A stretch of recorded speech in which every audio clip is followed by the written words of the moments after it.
Senator Huffman. Here. Senator Creighton. Here. Senator Members of the Hancock. Senate Select Senator Committee on Huffman. Violence in Schools Senator and Lucio. School Security heard some tough talk Tuesday. Some of the hardest words came from Collin County Sheriff Jim Skinner. That's uncomfortable stuff to talk about, but I promise you there's a lot of families grieving their kids that have been lost to active shooters. The sheriff testified that it's time to teach in school what military medics do on battlefields.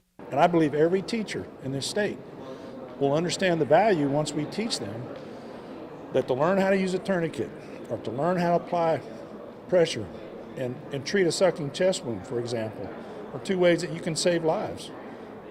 Moments are precious. All of the trainings that we provide to schools are free. Kathy Martinez-Prather with the Texas School Safety Center told the committee it's no longer enough to know how to hide. What do you do if that door is breached? What do you do if you're standing in the middle of the hallway and you can't go into a closed door? So the body can't go where the mind hasn't been. Creating behavioral threat assessment teams was also pitched.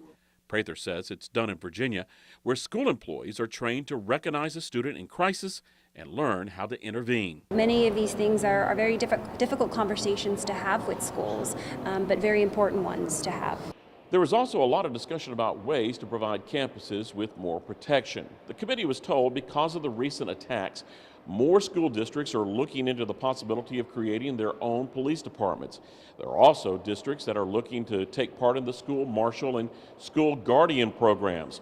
Those programs allow certain employees to carry guns on campus if they go through training. It's a disaster waiting to happen, in my opinion. Chief Kim Vickers, who heads up the Texas Commission on Law Enforcement, indicated the Guardian program needs more state oversight. He also told the committee there are currently 207 school districts with police departments in Texas.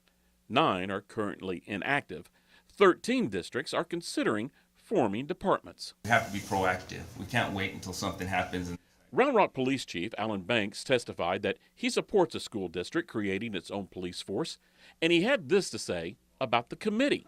What I need from them is to continue this conversation and to make sure that they follow through on what we're asking. And so far, just the fact that we're sitting at the table and having this conversation has been positive. So now what's the follow-up on this? Eventually, that means a discussion about funding.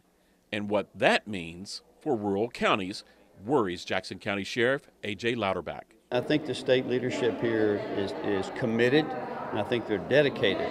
The real question is just how much money is there available to go around. At the state capitol, Rudy Koski, Fox 7 Austin News.